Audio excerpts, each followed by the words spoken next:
So today, November 26th, I want to first of all acknowledge that the big story is the hostage story. That is the main thing we're going to focus on.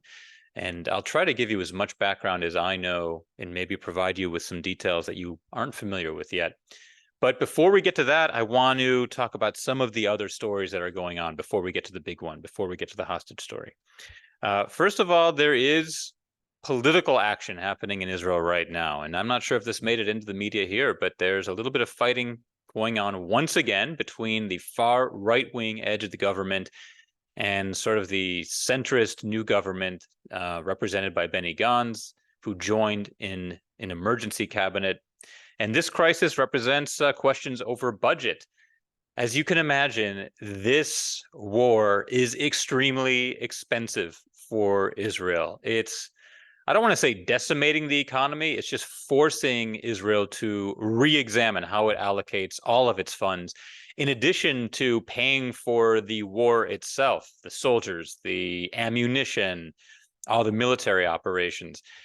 There's also the subsidies to families who have been removed from their homes. There's the payments to relocate people from the south to hotels in Eilat. There's debates of how much money to give families throughout Israel whose businesses have been destroyed, who people who've been laid off. I mean, the budget repercussions are endless. And right now, Bezalel Smotrich, who is the finance minister, and he's part of the far right coalition, he has control of the budget. And there's 900 million shekels, about just over $250 million, that he's refusing to release to fund the war. This is discretionary spending that really should be going to fund the war right now. But he's insisting that he hold it for previously allocated projects.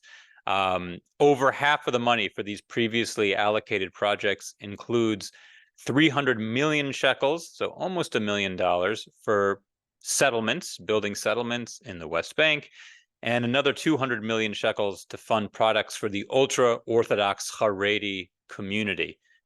And the way I see it, this is a no-brainer. The Israeli public knows that this money needs to go to fund the war and all the projects related to the war.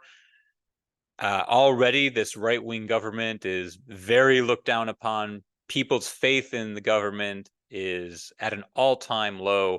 And I cannot understand why in these times the government would still insist on keeping this 900 million shekels for projects that include settlements and the Haredim. And I want to add that Benjamin Netanyahu has backed him up, has said, that he agrees with Smotrich and that this money should stay where it is and not be allocated to the war effort. And this really personally boggles my mind. I'm not gonna. I guess I'll show my cards here, but I'm really stunned. The fact of the matter is, Benjamin Netanyahu's approval rating is, last time I checked, below 20%. Trust of Netanyahu is below 5%. He should do what the public wants and allocate this money toward the war effort, but nevertheless, he is not. And Benny Gantz is saying that if they don't allocate this money to the war, he's going to have to reconsider all options. Now, it's a very vague statement. We don't know what that means. Gantz is a former chief of staff. I do not see him in any way insisting that the war end or be scaled back, the operations against Hamas. But it just shows you that even in times like this, when the country really is unified like never before, political crises and these budget issues continue to play out. So another point that I wanted to bring up is Joe Biden. It was very interesting to me that when, Biden commended the hostages being released, the first batch being released on Friday, but in his remarks toward the beginning, he talked about the importance of a two-state solution. And to me, this just represents the vast gulf between Biden and the rest of the world's leaders and the Israeli people themselves. I don't know any Israelis who are realistically talking about a two-state solution right now. the feeling is that we cannot have a country or two countries or whatever you want to call it in the West Bank and Gaza that are terrorist states intent on destroying Israel. And, again, Biden and other world leaders are talking about Fatah and Mahmoud Abbas and the Palestinian Authority being the ones who would take control of Gaza. But Israelis are very against this. I mean, more and more we are learning about Fatah and Mahmoud Abbas's stance toward the war. An official from the Palestinian Authority, I think in the past few days he said that the October 7th attacks were justified and part of the overall resistance of the Palestinian people. Mahmoud Abbas has continued to deny the rave attack in the south of Israel, even claiming that the IDF were the ones who perpetrated it, or it was Israelis upon themselves. He's refused to condemn the attacks on October 7th. So Israelis are saying, is this the guy we would want in charge of a country right next to ours, so proximate? It's not like other enemies of ours. Even Iran is far away. Syria, there's the Golan Heights protecting us. The West Bank and Gaza, it's literally just a fence. Israel at its widest point is 12 miles across. There's this real sense of claustrophobia and being close to the enemy. And to me, it's just so striking that Biden and the rest of the world are talking about a two-state solution when right now Israelis have absolutely no trust for anyone on the Palestinian side to lead a country so close to the Israeli people. So that that delta, that daylight between the two visions is completely striking. Now, that said, what do Israelis want to happen in Gaza after Hamas is defeated, as we hope it will be, after this war is over? Many believe there should be some sort of international force taking over, the United Nations plus forces from other countries. That would be my personal preference. Others believe that Israel should be in Gaza, and some even believe that we should not just have the military in Gaza, but to me, have Israeli settlers in Gaza once again, essentially returning to where we were in July of 2005, right before we pulled out. As you may recall, Ariel Sharon, who was the architect of having settlements in Gaza, was the prime minister who pulled us out of Gaza in August of 2005, in what many thought would be a complete upheaval and completely, destroy Israel and put brother against brother in a civil war. But it really didn't. There was a lot of tears and a lot of angst, but the Israelis who were there left for the most part peacefully. Now, unfortunately, we did not take care of them. We did not integrate them into Israeli society. Many of them went on to become what we call the Hilltop Youth right now. Those are the violent settlers in the West Bank. And another report came out this past week that two officials in the IDF, anonymously, they did not want to be named, but they said that Itamar Ben-Gvir, who is, in bed with Smotrich and Netanyahu, he's another right-winger, he explicitly gave orders to the police not to crack down on settler violence in the West Bank against Palestinians.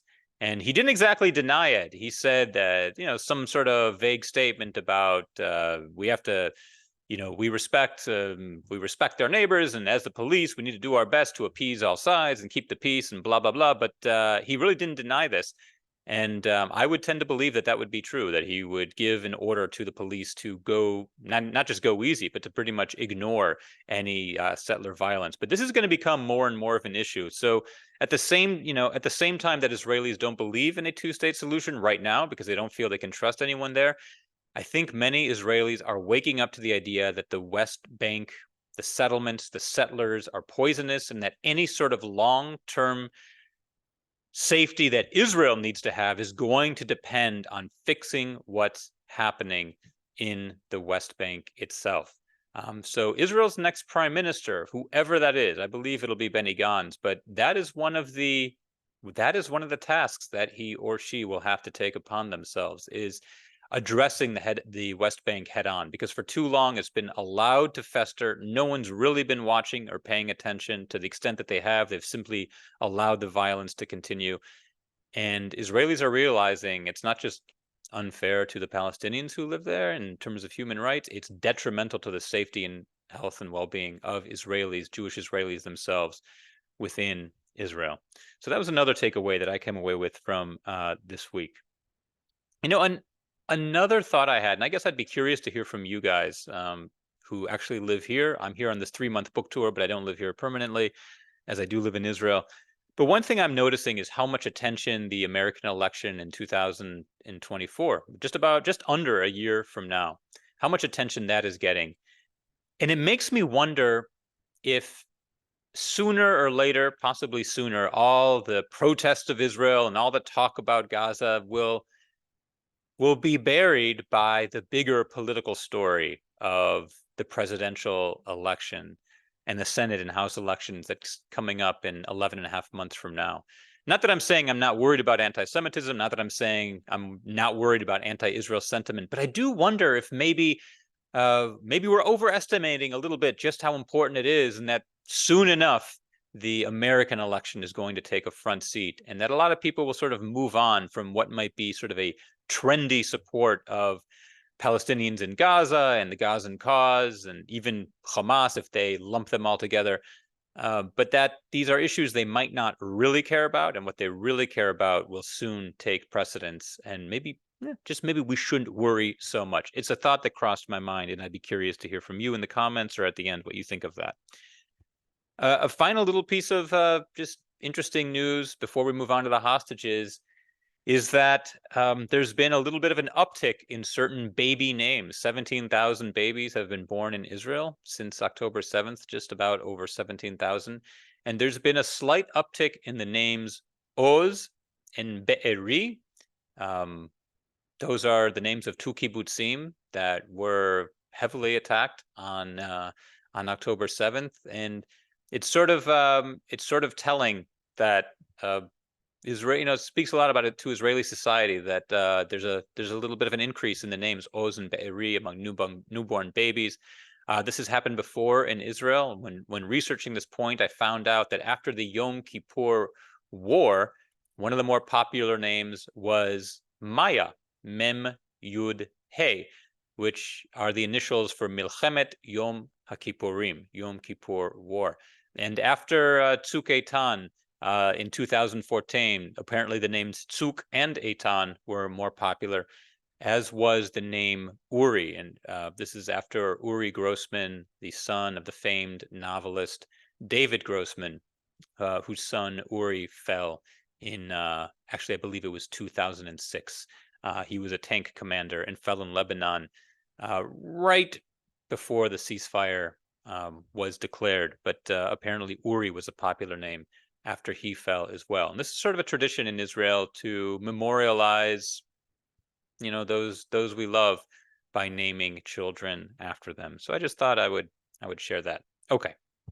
Now let's move on to really what is the prime story of the week, and this is the hostages. So far, a total of 40 Israeli hostages have been released. One of them is an Israeli American, a 4-year-old, whose parents were murdered. And in addition to those 40 Israelis, a number of Thai nationals and Filipino nationals, one Russian Israeli, were also released.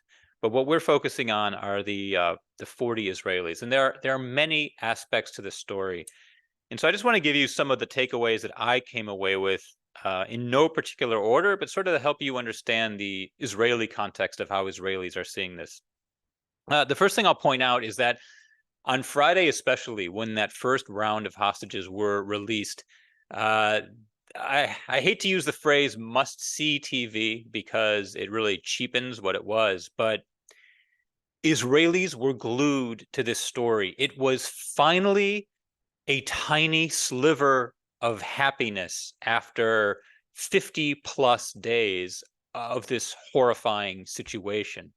And Israelis were watching the story in real time the same way you might watch the Super Bowl, starting that morning, watching the players gather in the hotel and then get on the bus and ride to the stadium, and the fans gathering outside step by step before the actual game itself. Israelis were doing the same thing. They were looking at the Red Cross vans driving to the checkpoint, and then seeing the Red Cross vans leave the checkpoint and trying to identify who is inside. It was exciting, but also heartbreaking. Nobody knew exactly who was being released. And this is where the role of the government comes in. This is once again a situation where the Israeli government, many believe, just didn't play it right. They did not announce the names. They had the names of the 13 who were released. They did not make them public. So instead, how did the public in Israel find out who was released? They found out from television news stations who were situated in various, again, I hate to call them watch parties, but they kind of were watch parties. They were groups of people getting together, watching the hostages being released. And especially on the kibbutzim, down in Eilat, you had groups from these kibbutzim together, and they would look at the television screen and see certain figures inside the Red Cross vehicles, and they were able to identify. They could say, "Oh, that looks like Alma. Oh, that looks like Dana," and because of her hair and the way and her posture. And so the Israeli public was learning who was released not through an official government statement, but by people at home who were able to identify the hostages through the windows of Red Cross vans. And many people felt that the Israeli government missed an opportunity there to keep the public informed and to put itself forward and look like a responsible organizing party. It was very striking to me. They interviewed one of the, I believe it was a sister of someone who was being released. And she said, she had a slip up on television. She said, "I just want to say a big thank you to the government for doing such a great job." Sorry, not the government. I mean the Israeli civilians. And she corrected herself. She said government, but then she quickly corrected herself and even said, no, not the government. Even on television, when hostages were being released, people were making a point that the government has not stepped up to the plate. That's really the civilians, the citizens of Israel. A lot of people are saying that memshala ezrachi, which means a civilian government. The idea being that civilians are leading Israel right now and the government is absent. In another example of this is what I talked about before with these 900 million disputed shekels, which the government is still fighting over whether it should go to settlements or charedim, when clearly it needs to go to the war. So even here with the release of hostages, there was disappointment that the government really hadn't kept the people as informed as they should be. Now, that said, I think this is a very complicated situation, and that the Israeli government certainly is not really to blame. All in all, what we're seeing is that Hamas is still manipulating the situation. They claim they would release children with mothers. There have already been cases where at least one child was released and the mother was kept behind. And that brings me to another point, that as joyous as this release of the hostages is, it is bittersweet. It is not a complete joy. Those of you who are on my newsletter, Hebrew is Magic, you know that I really feel that Hebrew words can tell the story of who we are and what's happening in our lives. And guys, if you could just keep your microphones off, that would be great, so I'm the only one heard. And there's a new word that I'm hearing over the past few days in the Israeli media, and that word is etzev, ayin tzadik bet, etzev. And etzev is not a very common word, but it sort of means troubled, but in a nerve-wracking, bothersome sort of way. And that's how a lot of people are describing the mood of the Israeli people right now, seeing all these hostages released. That on the one hand, it's simcha and osher, which is joy and happiness, but on the other hand, it's etzev. It's this painful, gnawing sadness because, well, for a few reasons. First of all, we know that there are still more than 180 hostages still in Gaza. So even as we're seeing 13 come out, and another 13, and 14 today. We still know that there are so many left, and we don't know how hopeful we can actually be about them. We know that many of those most hostages coming home are coming home to bad news. On Friday, of the 13 that were released on Friday, there wasn't a single hostage released who didn't still have someone from their family being held in Gaza, or who had someone from their immediate family murdered. There was no one who was coming home to a full family. Either they were leaving someone behind in Gaza, whether it was a brother or a husband, or they were coming home. I mean, the 4-year-old today who's coming home, and both of her parents were murdered. Yes, she's back in Israel, but she no longer has parents. And even those who are coming back to complete families, they don't have homes anymore. I mean, the psychologists agree that the best thing for anyone would be to acclimate back into society, going to your happy place, the place where you're most comfortable, where you most feel at home. But they don't have homes. Their homes have been destroyed. Now, the question is, did they know their homes were destroyed? I think it's, did they know their family members were murdered? I think it's on a case-by-case basis. There was one older woman who said that she was able to see the news and that she even had access to Walla, which is one of the Hebrew news sites. And so she knew that her son had been murdered. I think there are others, though, who didn't quite realize the extent to the damage to their homes, or that their entire kibbutz had been destroyed. There's one young woman, Maya, from Hod HaSharon, which is right near the town I live in, of Ra'anana. And she came back, but her brother that she was taken with is still in Gaza. And you can see a video of her reuniting with her parents, and the sobs you hear from her. It's traumatic, and it shakes you. She was also the only one so far who had to be immediately rushed to a hospital. She was shot on October 7th in the leg, and she underwent surgery today. And word is that she's going to have to undergo multiple more surgeries. She is conscious and she is stable, but again, people are not coming home to peace.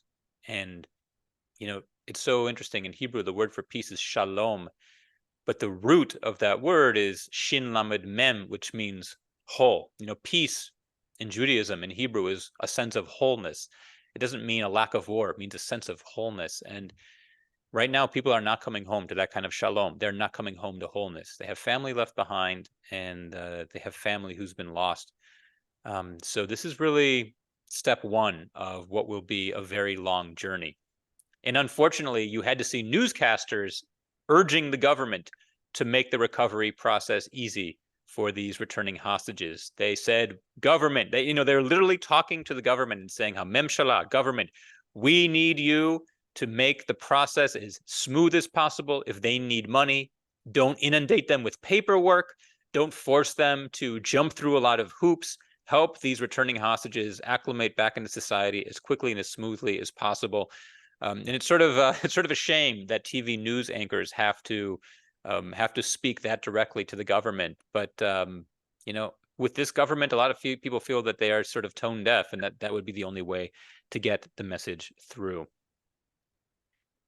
In terms of what else is happening with I mentioned Hamas manipulating it. So yes, how is Hamas manipulating the release of the hostages?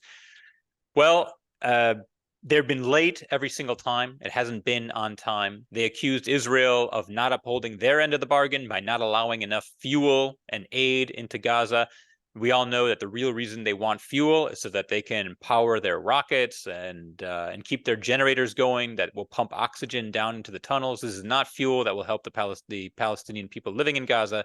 This is fuel that will help Hamas. And they claimed that they were going to break the ceasefire because Israel wasn't holding up, because they weren't holding up their end of Israel wasn't holding up their end of the bargain. As I mentioned, they released kids without their mothers. At least one case.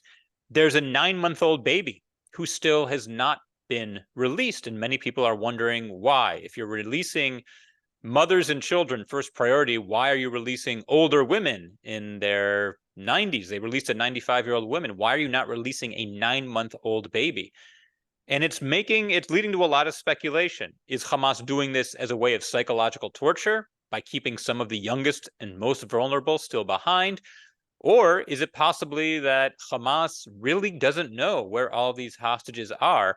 Some are believing that Hamas is only releasing hostages who will look good to the world, who are relatively healthy, able to walk on 2 feet. I must say, most of the reports are that most hostages, aside from Maya, although they're malnourished and they're tired, they are healthy. They seem to be in okay spirits. They were smiling when they saw they loved their loved ones. They were hugging. Children started playing with the toys they were given by Israel as they accepted them back in. So they seemed psychologically okay and physically okay, which also raises speculation that perhaps Hamas is only releasing the ones who are okay, and that they're keeping the unhealthy ones, the ones who aren't healthy enough to walk, the ones who might look bad, make Hamas look bad, that they're keeping them behind.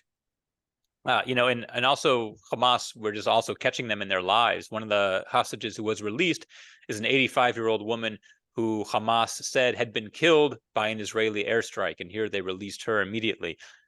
So we're seeing who we're negotiating with. We're seeing who's on the other side, and that's all the more reason that it's just strengthened Israel's resolve to try to continue this war as soon as the exchange is done.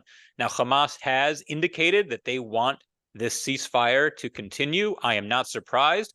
The longer the ceasefire goes on, the more Hamas can call attention to the Palestinian cause, to the dead Gazans who always look good for Hamas in the media, and it also gives them a chance to prepare their arsenals for the war that is ahead against Israel. And the deal with this ceasefire is that for every day that the ceasefire is extended, it requires 10 more Israeli hostages to be released. I think the negotiation was for up to 13 more days, so up to 130 more hostages. Now, it is worth noting that according to Hamas, any male above the age of 17, so any male 18 years old or older who's Jewish, is considered a soldier, a fighter for the Jewish people. So even men in their 70s, 80s, they are considered soldiers, and Hamas says that it will not release for the time being any soldiers. So we're not just talking about soldiers who were kidnapped that day in uniform, and there were quite a few who were. We're talking about any male 18 or over. So that's just another note that I think is worth sharing as we analyze all this. I am seeing, so what the health in terms of food, one of the women said that all she's eaten for the past 50 days is rice. Another said that all they'd eaten was one meal a day of pita and salad. I would imagine they're being held in different locations. Nutrition is a factor. Also, not overfeeding the hostages as they come immediately back is also something that Israel is taking account of. And the preparations for this were immense. Israel has taken a lot of, they've gone about it in a very I was going to say special, and it is special, but a very careful, prudent, and special way. You can see pictures that even on the helicopter that was going to airlift the hostages from one checkpoint to the Hatzeri military base, they had toys laid out for the children. They had a Rubik's Cube. There's this one kid, I believe his name is Ohad, who's 9 years old, and he's a cuber. He loves to Rubik's Cube.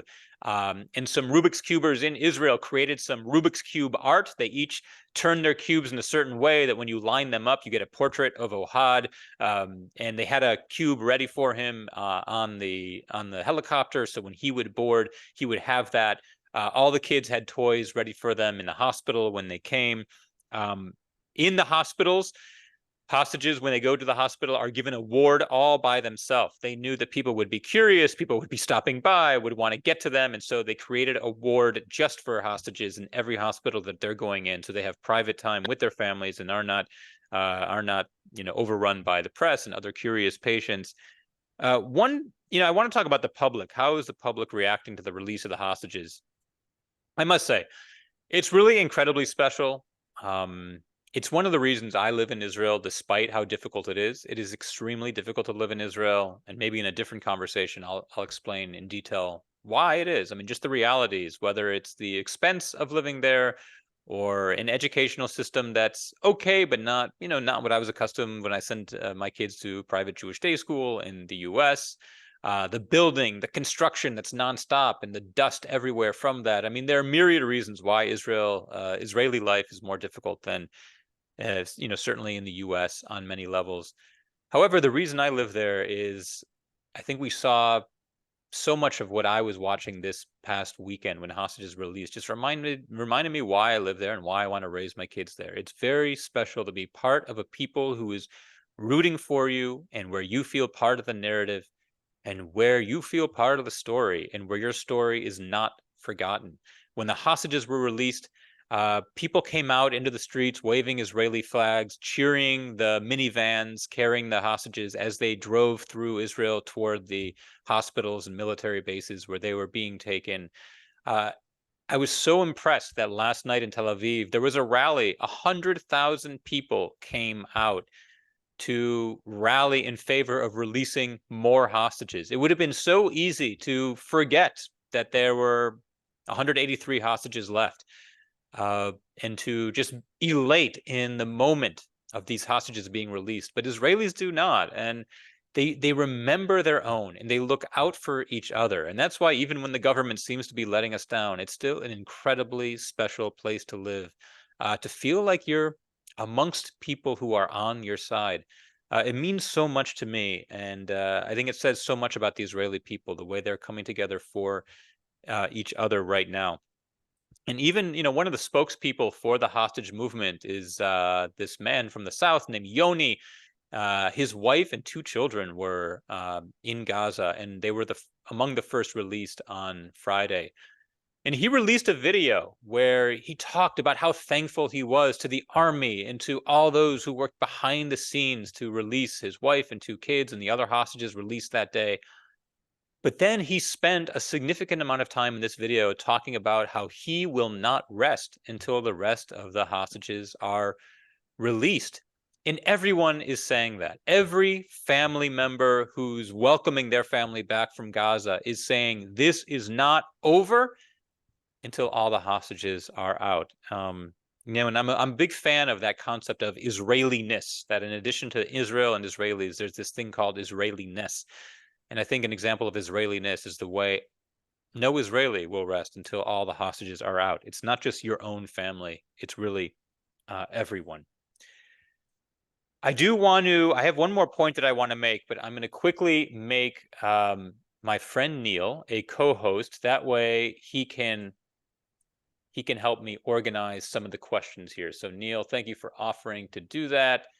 I'm going to go ahead and make a co-host. Thank you, Neil. All right, so Neil, if you could sort of get those questions in order. And meanwhile, I'm going to go ahead and talk about one more point. One thing that I've seen in the past few days in Israeli media is a lot of older, male, usually former military people or former politicians sitting on the news and saying how we have got Hamas right where we want them. Our heels are on the necks of Hamas, a lot of chest thumping and saying Hamas wants this ceasefire to extend because they're so weak. It shows you how powerful the IDF is. It shows you that we are winning this war, etc., etc. And I got to tell you, on a personal level, this frightens me a little bit. What I'm smelling here is a little bit of that old-fashioned male Israeli arrogance that I feel is part of the reason October 7th was even allowed to happen in the first place. There have been many reports that it's not that we missed the intelligence, it's that we had the intelligence, but no one did anything with it, either because it came from young 18-year-old women soldiers who people didn't take so seriously, or because there was just this general notion that Hamas, we've got them, we're the IDF, Tzahal Yinatzeach, the army will win, no one has anything on us. And I just feel we need to take a little, slice of humble pie here and be a little bit more humble, exercise a little more humility, and realize that when it comes to Hamas, you really have no idea what is coming next. We shouldn't ever underestimate them. especially because I said in our last episode of this that there are two big X factors that can change how the war is going to be fought. Number one, and most importantly, the fact that soon we'll be going underground. The IDF in the next phase is going to have to move into central and south Gaza. There's a million refugees, maybe more, in South Gaza right now, which means we're not fighting in North Gaza, where it was relatively empty. I think 90% of the population had left, but now we're going to be fighting amongst a civilian population. And also the tunnel network. We, at some point, to finish this job, will have to take care of the tunnels, maybe even enter the tunnels. And that is Hamas's home field advantage. So that's one big X factor, that we're about to go into their territory where they want us, which is underground, where they have the advantage. So we shouldn't thump our chests just yet. And the other big factor, which is so easy to overlook, is the weather. As we move into winter, and we've already had a number of rainstorms, especially with all the heavy equipment necessary, the tanks, the Humvees, the armored personnel carriers, the combat engineers rely on these huge, you can look them up online, huge tractors weighing tons to demolish tunnels and buildings. That all functions differently in the rain, in the mud, and that can be impactful as well. So I just wish there would be a little less of the bravado and a little more acknowledgement of just how difficult the road is ahead. I mean, look, God willing, it won't be difficult. It will be easy, but I think we need to prepare for the fact that there are still a lot of challenges ahead. At least, Yoav Galant said at least 2 more months of fighting. I think that's an underestimate. It's going to be more than that. I think what he means is 2 months of this kind of intensive fighting, and then troops staying there for a longer time, possibly up to a year, to really root out Hamas. But this isn't behind us just yet. That said, it's been wonderful to see some hostages released and finally have a little bit of joy after such a harrowing and difficult 50 plus days since October 7th. So, Neil, I'm going to put it in your hands now. Feel free to turn on your mic. If you have any questions you want to put at me that maybe seem similar to each other, that would be helpful.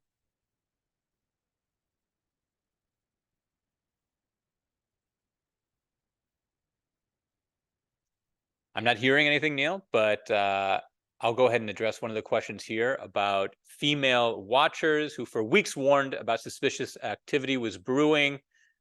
They were dismissed and ignored to everybody's peril. What have you heard about this? So yeah, happy to talk about it. I actually mentioned this a little bit more at length in last week's broadcast, but I'll talk about it again.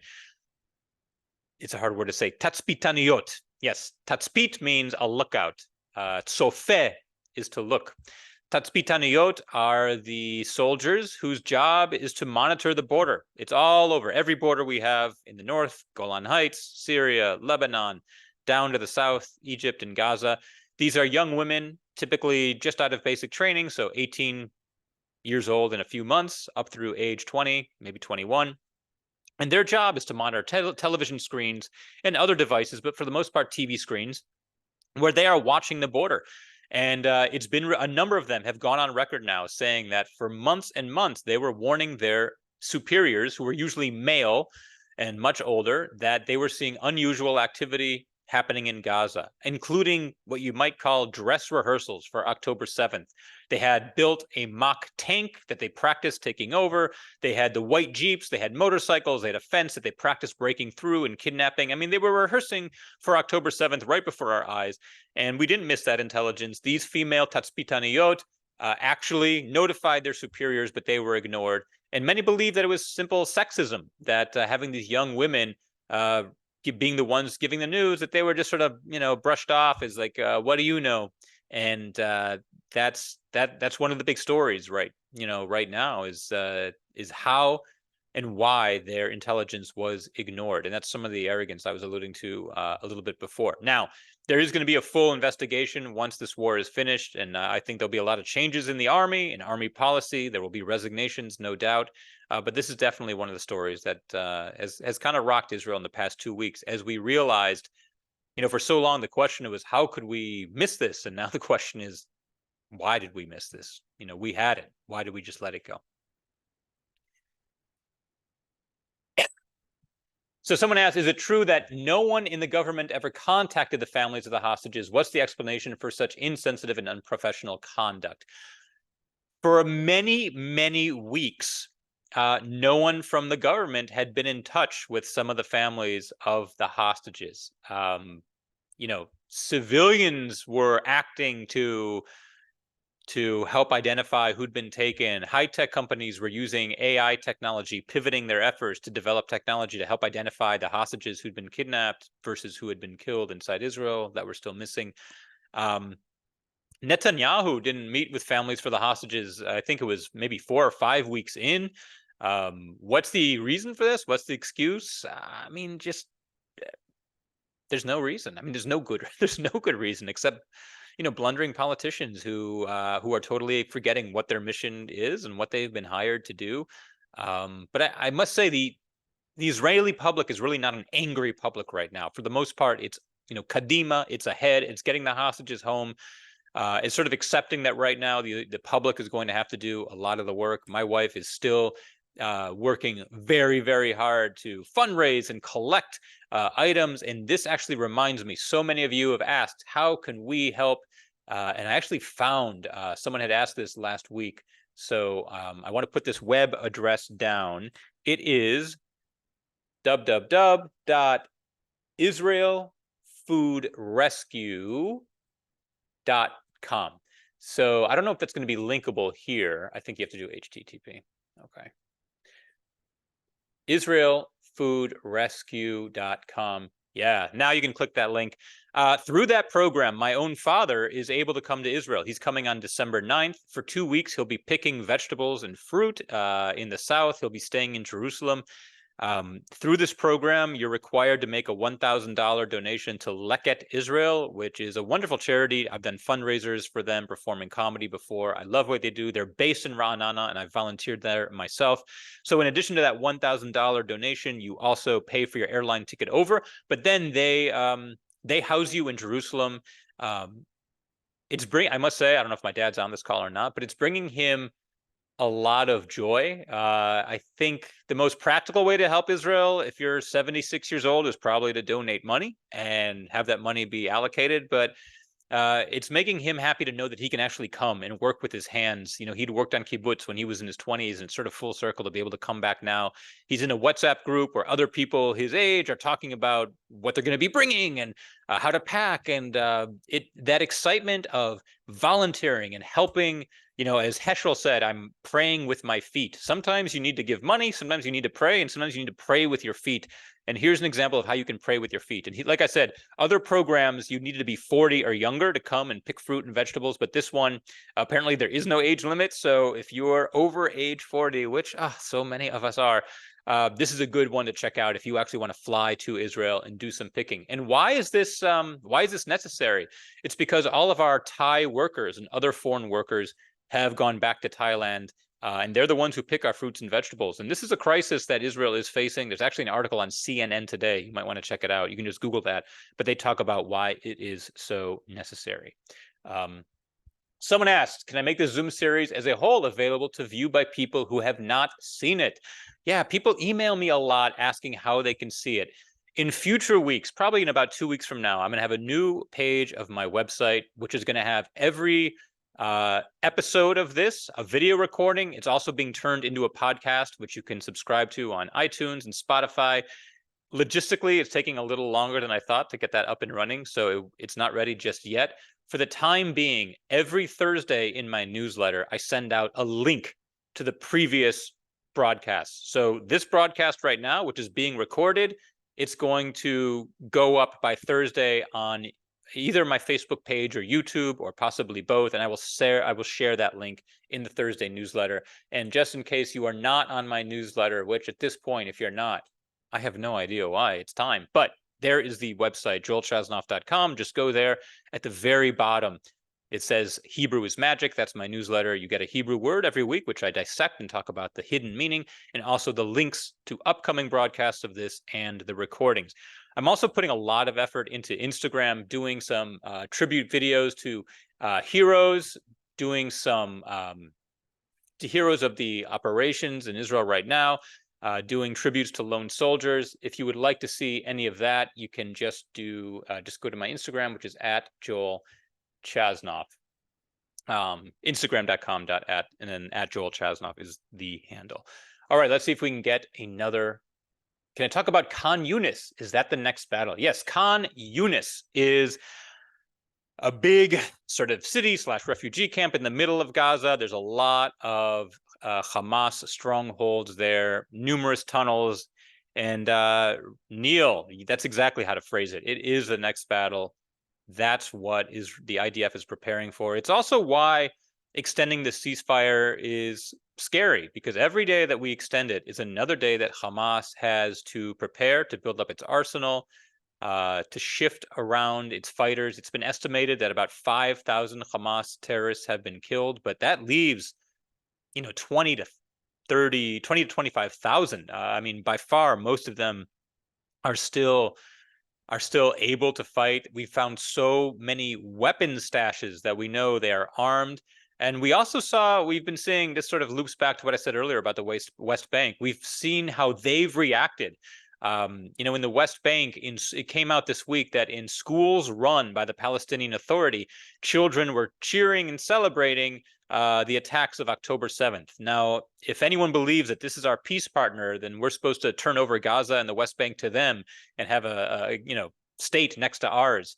That's why so many Israelis feel it's absurd that it's just the same dish, slightly different recipe, you might say. So what we're seeing in Khan Yunis is that is the next battle, and then from there working our way south. And because all the refugees fled south, really the question is, how are we going to fight this with all of the Gazans who've now gone there? It would be great if they could go into Egypt. Egypt is not accepting them.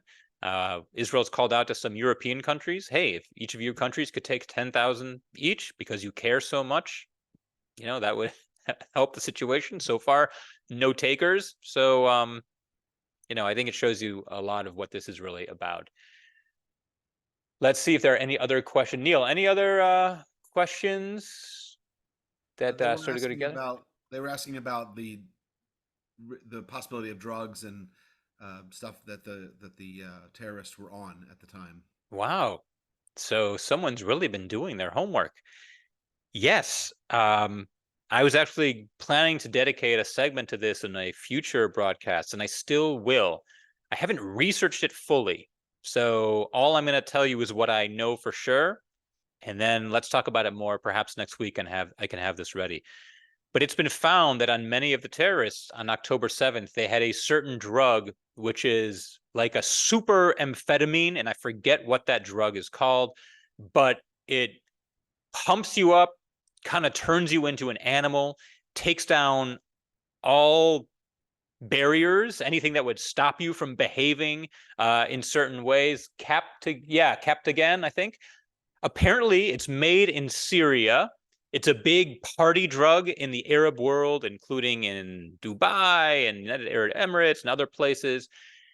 And many believe it's been batted around that one of the ideas that there's been such a high murder rate in Israel's Arab communities this year, I think we have one of the highest murder rates ever, is because of the ubiquity of this drug, that it really that anything that sort of regulates your behavior is wiped out when you're on this like super amphetamine. And this was found on some of the terrorists, that day. So it was believed that this was part of the strategy, was to get them this riled up, and also makes you fearless. So when they were facing tanks and bullets, they would just keep fighting. They had no sense of saving themselves. Now, if we're talking about drugs, there's another side of the drug story too, and also one that I want to explain further in a future episode. But that's that the drugs that many of the partygoers were on, many of the Israeli partygoers at this Supernova festival were on different drugs, whether it is ecstasy or others. And so what's been found is that the trauma that they went through on October 7th, those who are still living, is a different kind of trauma altogether, that it was processed by the brain in a completely different way because of the drugs that they were on. And so Israel is having to find some very unique treatments to help them. And already there have been some developed, some using horses and animals, and others with water. And but that's another way that the drug story comes into play here. Again, I don't want to speak about things I don't know the full story about, but it's an angle we should explore in a future broadcast of this. So we are just about at the 1 hour mark. I want to thank everyone for joining. Um, I'm really open to feedback on this as I construct this. So if you have ideas, you can always send them to me. If you have questions you want to ask in a future broadcast, I need to get better organized about taking those questions ahead of time and finding a time to address them. But I do want to address your questions, especially if you send them in ahead of time. Any feedback at all, the best way to reach me is through my email, which is just joel@joelchasnoff.com. I'll put it right here. And again, through the website, you can always reach me, which is joelchasnoff.com. Thank you so much for coming out on this Sunday night. My tour schedule picks up tomorrow, so I'm not sure when the next one will be, but at some point over the next week, we will certainly find a time to meet again. Until then, rak b'shalom, toda rabah, and thank you for joining.